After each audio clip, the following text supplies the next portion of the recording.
Hi, it's Amanda from Webster's Marketplace, and today I'm sharing my recipe for classic and comforting corn chowder. This is the perfect way to use up that late summer sweet corn. Let's get into it. So to start, I want to prep our sweet corn. Now this is just fresh sweet corn, practically right from the field, and we're not going to parboil it or cook it or anything before we add it to the soup. But we do want to get it off the cob. So I'm going to do the bundt pan trick, and if you don't know this, it is amazing. So you're just going to get a bundt pan, you're going to peel your cobs of corn, and then very carefully you are going to slice the kernels off the cob of corn. And the bundt pan helps to catch all of the kernels so that you're not losing them all over your kitchen and your counter. So I've got 6 ears of corn that we're going to do this for. All right, and the corn is all prepped. So now we're just gonna set this aside and get started on the rest of the chowder.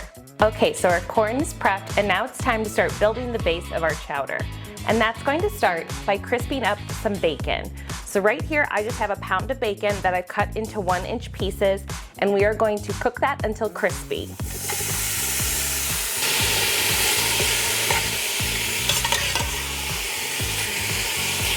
Okay, and once the bacon is nice and rendered and crispy, you're going to use a slotted spoon to remove it and put it on a paper towel lined plate to drain.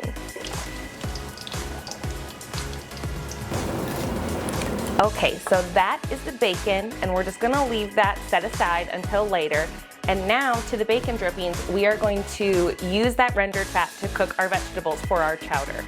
So I'm going to add a white onion and some celery.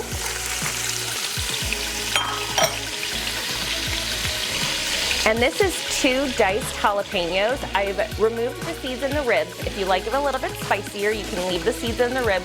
If you don't like spice, you can leave this out. You can substitute it for a serrano pepper, whatever you're feeling.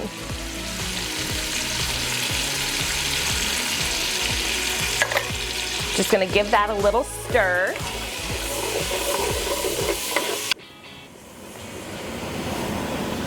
Okay, and now we're just going to add a little pinch of kosher salt. The bacon is already going to be pretty salty, so the bacon fat will also be salty. But you want to layer the flavor and add salt to every component. And now we're just going to let the veggies cook down for a few minutes until they're soft and translucent. All right, so it's been a few minutes, and our veggies have softened, so now we are going to add some minced garlic and just cook that for a few minutes more. You want to add the garlic after all the other vegetables have sauteed for a minute so that you don't burn it. You're just going to cook until the garlic is fragrant, about another minute or so. Okay, so the garlic is fragrant. I can smell it. I can smell the jalapeños, the onions. It smells amazing. And now we're going to add some chopped potatoes. This is a little bit over a pound, about 1.5 pounds. And then we are also going to add all of that corn that we prepped earlier. So this is 6 cobs of fresh sweet corn. And once again, we are going to add some salt for another layer of flavor, some freshly cracked black pepper,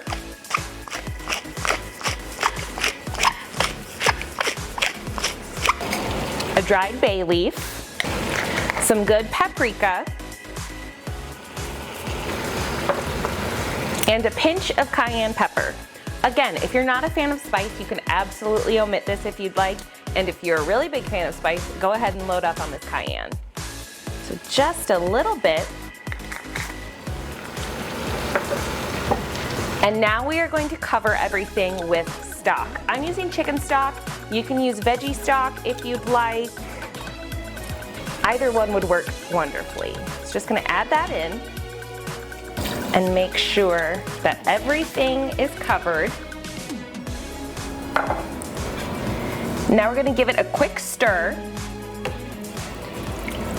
just to get all those spices and seasonings mixed around.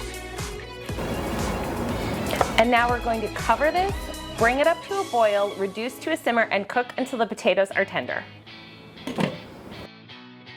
Okay, so our soup has been simmering and our potatoes are now tender, and it's time for the next step. First, you're going to want to remove the bay leaf and discard that. And then next, you're gonna take your slotted spoon again and gather up the cooked veggies. You'll wanna take about half of them out of the broth.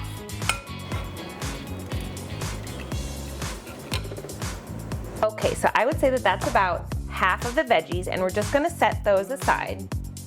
And now for my trick to making the creamiest, richest chowder without having to add a ton of extra cream. Of course, we're going to have to add some cream. This is chowder after all. But to get our chowder nice and thick, I like to take an immersion blender and blend the remaining vegetables into the liquid. It is gonna give such a rich, creamy, delicious texture to this chowder.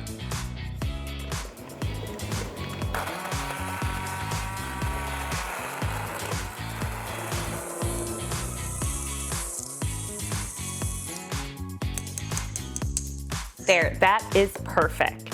So now I'm going to add the reserved vegetables back into the pureed chowder.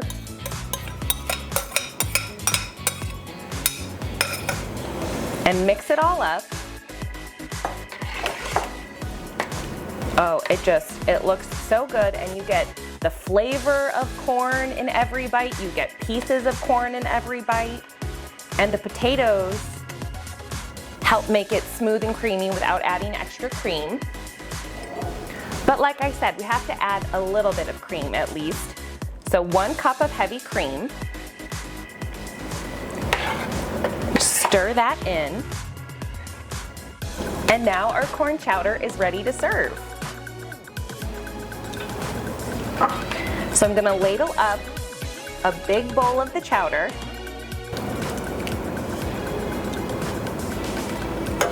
And then I'm gonna top it with our reserved crispy bits of bacon. And just a little bit of parsley. And there you have it, a hearty, delicious, and filling bowl of corn chowder.